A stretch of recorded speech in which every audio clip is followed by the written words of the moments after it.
था उसको हटाना, अगर ये हटता है तो इसको किस नजर से हम देखा जाए, हिंदुस्तान का ये कदम कैसा होगा? देखिए, मुझे लगता है कि बहुत सारी चीजें जो सूत्रों के हवाले से आती हैं, हम्म। उन पर हमको इतना भरोसा नहीं करना चाहिए।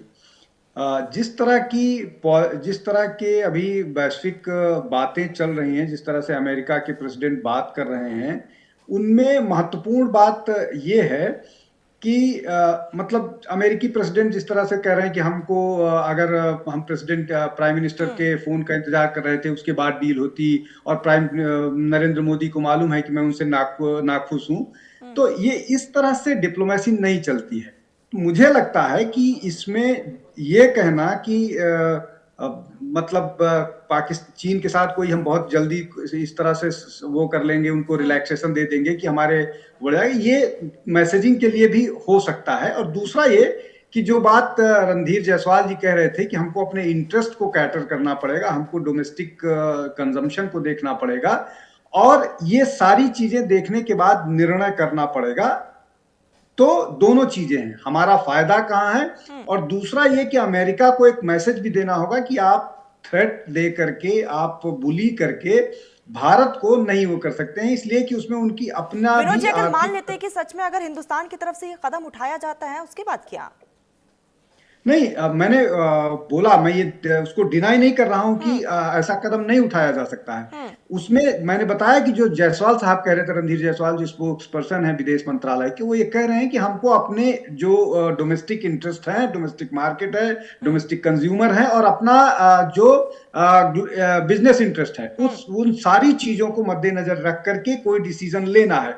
चाहे वो उसके लिए अमेरिका रसिया से तेल लेने की बात हो, या हमको बिजनेस डील्स के चाइना के साथ हो, या बाकी और जैसे यूरोपियन यूनियन या हम्म। ब्रिटेन के साथ आर्थिक समझौते हुए, तो ये हम सारे हमारे डिसीजंस जो होंगे वो हमारे अपने इंटरेस्ट को देख करके होंगे। उसमें कोई भी व्यक्ति बुली नहीं कर सकता है, वो हम्म। चाहे अमेरिका ही क्यों ना हो। और दूसरा ये कि अमेरिकी प्रेसिडेंट जो बात कर रहे थे, वो बेसिकली इंटिमिडेट करने जैसा निर्णय बात हो रहा था, और वो दबाव बनाने की कोशिश कर रहे थे। तो उस दबाव का जवाब कई कई बार दबाव भी हो सकता है ना, कि आप हमको दबाव देते रहिए, हमारे पास और भी बहुत सारे देश हैं जिनके साथ हम जा सकते हैं, चाहे वो रसिया हो, चाहे चाइना हो, चाहे यूरोप हो। हम्म। तो ये एक मैसेजिंग भी होती है। मुझे लगता है कि सब दोनों चीज का मिक्स है। मुझे अभी कम से कम यही इन बातों से लग रहा है। डोमेस्टिकली ठीक। कांग्रेस क्या कहती है और हम्म। बाकी लोग क्या कहते हैं, उनको तो किसी भी चीज पर बिल्कुल, और आपकी जाहिर है रिपोर्ट। देखना पड़ेगा कि हिंदुस्तान का अगला कदम क्या होगा। मिताली जी, मैं आपके पास आऊंगी। एक तरफ अमेरिका 500% टैरिफ लगाने की धमकी दे रहा है, क्या वाकई अगर ये सच होता है तो क्या हिंदुस्तान के पास चीन के अलावा और कोई ऑप्शन नहीं है?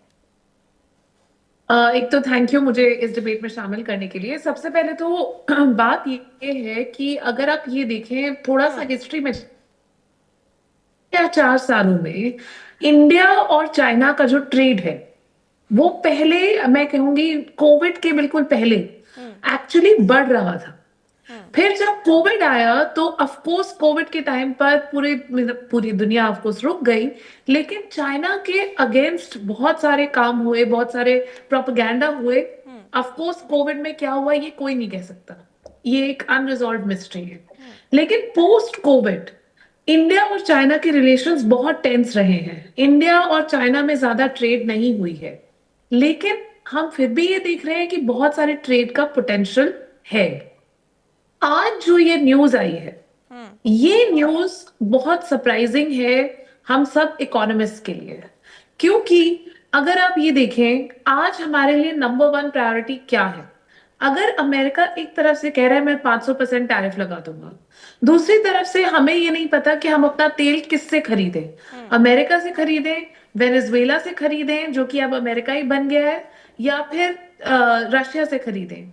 रशिया से खरीदें तो अमेरिका नाराज हो रहा है। हम्म। तो हम, एक तो ये प्रॉब्लम है। इस सब में हमें अपनी डोमेस्टिक इकोनॉमी पर ध्यान देना है। अब अगर हम अपनी डोमेस्टिक इकोनॉमी को ग्रो करना चाहते हैं, तो उसके लिए हमें एक बहुत इंपॉर्टेंट इंग्रेडिएंट की जरूरत है, जो है फॉरेन डायरेक्ट इन्वेस्टमेंट। हमें ये बहुत जरूरी है कि बाहर से, चाहे वो कोई भी एंटिटीज हो, कंपनीज हो, वो आए और हमारे यहाँ इन्वेस्ट करें। तो एक तरह से हम इसमें देख सकते हैं कि हाँ, चाइना एक रोल प्ले कर सकता है, यूरोप भी कर सकता है, और भी बहुत, जापान भी कर सकता है, बहुत सारे देश कर सकते हैं। ये एक बहुत अच्छा आइडिया है कि हम ईज ऑफ डूइंग बिजनेस के माध्यम से किसी भी कंट्री के लिए आसान बनाए कि आप हमारे यहाँ आके इन्वेस्ट करिए। लेकिन ये कहना कि सारे गवर्नमेंट कॉन्ट्रैक्ट्स चाइना को चले जाएंगे, तो ये मेरे हिसाब से एक ओवर रिएक्शन है। इंडिया में बहुत एक रूल्स बेस्ड फ्रेमवर्क है कि आप किसी भी देश से आइए, आप यहाँ हमारे साथ ट्रेड करिए, अच्छा आप मिताली जी, यहाँ एक बात मैन्युफैक्चरिंग सेटअप समझाइएगा करिए। कि नॉन अलाइनमेंट से हटकर क्या पावर बैलेंसिंग की तरफ हिंदुस्तान बढ़ रहा है? मुझे ये लगता है कि इंडिया को पुश करा जा रहा है पावर बैलेंसिंग के तरफ। इंडिया जाना नहीं चाहता है वहां पे। अगर आप हमारी हिस्ट्री देखें तो इंडिया का हमेशा एक नॉन अलाइंड स्टैंड रहा है। इंडिया ने हमेशा ये कहा है कि हम उन सबके साथ बिजनेस करने के लिए ओपन हैं जो हमारे साथ बिजनेस करना चाहते हैं। और आज भी हमारा नंबर 1 ऑयल सप्लायर रशिया है, लेकिन नंबर 2 यूएसए ही है। और आगे चल के वेनेजुएला का ऑयल भी इंडिया खरीदना चाहेगा। तो ये बहुत जरूरी है कि हम अपना जो ये बैलेंस्ड स्टैंड है, जितना हो सकता है हमें उसे मेंटेन करना है। लेकिन अगर हमें कॉन्स्टेंटली ये थ्रेट दिया जाएगा कि हम तो आपके ऊपर 500% टैरिफ लगा देंगे, तो फिर हमारे पास भी एक मतलब जरूरी है कि हम फिर उन लोगों के साथ ज्यादा बिजनेस करें, ज्यादा ट्रेड करें जो हमारे साथ बिजनेस और ट्रेड करना चाहते हैं। ओके। विनोद जी, मैं आपके पास ही आऊंगी क्योंकि क्वाड का हिस्सा है, और ऐसे में अगर चीन के साथ बिजनेस बढ़ता है तो क्या ये दोहरा रवैया नहीं होगा? क्योंकि हम गलवान घाटी को नहीं भूल सकते, वहां पर क्या कुछ हुआ, उस शहादत को भी हम नहीं भूल सकते हैं। नहीं, बिल्कुल बात आपकी ठीक है कि हम गलवान को नहीं भूल सकते हैं, डोकलाम नहीं भूल सकते हैं, बिल्कुल। तो उसके अलावा 62 का वार नहीं भूल सकते हैं। बिल्कुल ये हाँ। सारी चीजें हैं। तो हम हमारे पास अब अगर अमेरिका एक बुली है तो चाइना इज मतलब not a saint. China saint नहीं है, वो भी इक्वली उतना ही बुली है। लेकिन हमको, जैसा मैंने पहले कहा तरुण जी, कि हमको बैलेंस करना है, मैसेजिंग देनी है। कई कई बार इस तरह की चीजें मैसेजिंग, अब जैसे प्राइम मिनिस्टर की लंबे समय के बाद चाइना की जो यात्रा हुई थी, वो भी एक मैसेज देने की कोशिश की गई अमेरिका को कि आप अगर हम आप क्वाड में आपके साथ हैं, तो एक रिम भी है जो रशिया इंडिया और रिक, रशिया इंडिया चाइना, तो एक इस तरह का भी कोई एक्सिस बन सकता है जो और ये बात अमेरिका को समझ में आती है कि भारत को चाइना के साथ नजदीक जाने देना मतलब अमेरिका को अपने पैर में कुल्हाड़ी मारना है, न केवल बिजनेस सेंस में बल्कि और बहुत सारे सेंस में। विनोद जी, लेकिन तो ये इसका मुझे, जियोपॉलिटिकल अब रिजल्ट क्या कुछ निकल कर सामने आएगा, इस पर भी एक बार आप गौर फरमाइएगा। देखिए, जियो पॉलिटिकल मसला, इसका रिजल्ट मुझे इसलिए नहीं लगता कि कुछ कॉन्क्रिटाइज हो पाएगा। भारत उतनी डिपेंडेंसी रशिया के साथ कम से कम सामरिक मामलों में, जिसको डिफेंस मामलों में बोलते हैं, उसमें कोई बात नहीं होगा। लेकिन अगर अमेरिका की बात करें, रशिया की बात करें, अमेरिका से हमको ऑयल के अलावा और भी बहुत सारा टेक्नोलॉजी मिलता है, आर्म एंड एमिनिशंस मिलता है। हम रशियन उसको नहीं भरोसा कर सकते। तो फिर भी मैं अपनी जो बात पहली बात कह रहा था उस स्टैंड पर अभी भी रहते हुए कि ये एक कोई कॉन्क्रीट बिजनेस पर आगे बढ़ने से ज्यादा मैसेजिंग ज्यादा है। ये अमेरिका को बताने की कोशिश की जा रही है, और शायद थोड़ा बहुत कुछ हो भी जाए। लेकिन इसके कारण एक और चीज होगा। देखिए, हम बड़े प्लेयर्स की तो बात करते हैं, जैसे हम कहते हैं कि हम रशिया से बड़ा मात्रा में ऑयल लेते हैं, हाँ। अमेरिका से बड़े मात्रा में ऑयल लेते हैं, लेकिन बहुत सारे छोटे छोटे ऑयल सप्लायर्स हैं, वो अफ्रीकन देश हैं। हम वेनेजुएला जो लैटिन अमेरिकन कंट्री है, इस तरह के जो अभी आप कह रही थी मैडम, सॉरी मैं नाम वो नहीं कर पा मिताली रहा हूँ जी, आपका, हाँ, मिताली जी। मिताली जी, वो जो बात कह रही थी ना कि वेनेजुएला अब यूएस हो गया है, तो ये एक मामला है कि हम पहले वेनेजुएला से जो लेते थे अब नहीं ले पाए, लेकिन हमको और बहुत सारे ऑप्शंस टटोलने पड़ेंगे, टटोलते रहते हैं, ऐसा नहीं है कि नहीं है। विनोद तो जी, यानी कि ये कहना बिल्कुल भी गलत नहीं होगा कि अमेरिका बनाम चीन की लड़ाई में हिंदुस्तान फंस रहा है।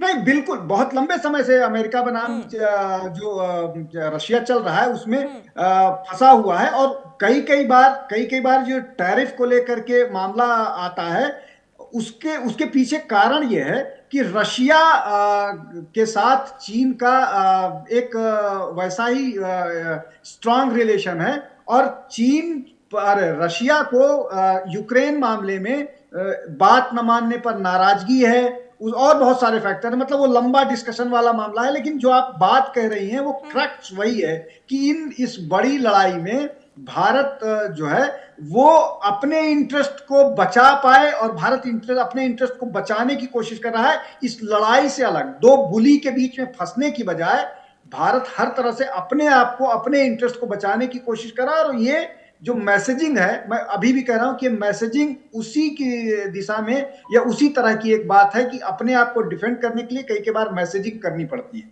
ठीक है मिताली जी, मैं आपके पास ही आऊंगी। अगर वाकई ऐसा कुछ होता है, चीन की एंट्री हो जाती है हिंदुस्तान में वापस से 5 साल बाद, तो क्या लग रहा है आर्थिक बैलेंस जो है वो बिल्कुल अभी की तरह ही रहेगा, या उसमें उतार चढ़ाव देखने को मिल सकता है इकोनॉमिक तौर पर? तो एक दो चीजें मैं कहना चाहूंगी। सबसे पहले तो मैंने ये कभी नहीं कहा है कि हम वेनेजुएला से ऑयल नहीं खरीद सकते हैं, हमें इनफैक्ट खरीदना ही पड़ेगा। क्योंकि अगर हम आगे जाएंगे तो अगर हमें मतलब भारत को रशिया और यूएस के बीच में बैलेंस करके चलना है, तो ये एक्सपेक्टेड होगा कि हम दुनिया के 3rd लार्जेस्ट बायर हैं। तो यूएस ये एक्सपेक्ट करेगा हमसे कि आप वेनेजुएला का ऑयल भी खरीदिए। US is going to make $100 billion investment in Venezuela, मतलब वहां की कंपनियां नियरली $100 बिलियन का इन्वेस्टमेंट वेनेजुएला में कर रही हैं। तो ऐसा मतलब मेरे हिसाब से तो ये बिल्कुल इनएविटेबल है। और वेनेजुएला में आप देखिए तो पूरी दुनिया के सबसे ज्यादा मतलब प्रोवन ऑयल रिजर्व्स जिसे कहते हैं, मतलब सबसे ज्यादा ऑयल की मात्रा वेनेजुएला में ही है पूरी दुनिया में। तो ये तो सबसे पहले वेनेजुएला की बात हो गई।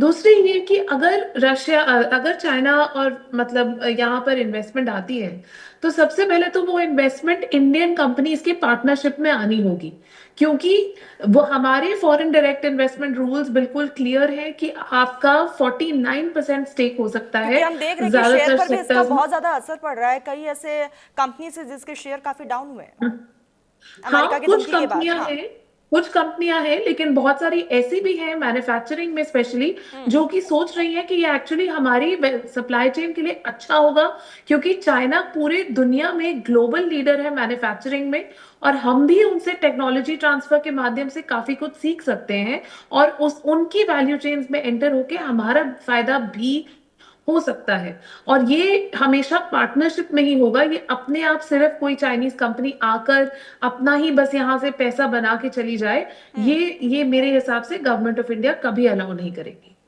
ओके विनोद जी, मैं आपके पास ही आऊंगी, क्योंकि मिताली जी ने भी कई चीज़ों का जिक्र किया, और हम लगातार देख रहे हैं शेयर कई ऐसी कंपनी से, जैसे भेल है, LNT है, कई ऐसे कंपनी है जिसके शेयर काफ़ी डाउन है। आने वाले समय में क्या लग रहा है, हिंदुस्तान के लिए एक बहुत बड़ी चुनौती हो सकती है? देखिए, ये जो शेयर मार्केट के प्राइसेस एक दिन 2 दिन ये वॉलेटिलिटी होती है, ये बड़ी फौरी होती है। मतलब इसको लॉन्ग टर्म में अगर, लेकिन ये लंबे समय पर जाता है तो निश्चित इसका इम्पैक्ट होगा। मैं थोड़ी दूसरी बात कहना चाह रहा हूँ। जो बात मिताली जी ने कही उसको आगे ले जाने की कोशिश कर रहा हूँ। भारत में बहुत सारी ऐसी कंपनीज भी हैं जो अब MNC के तौर पर बहुत सारे जगहों पर काम कर रही हैं।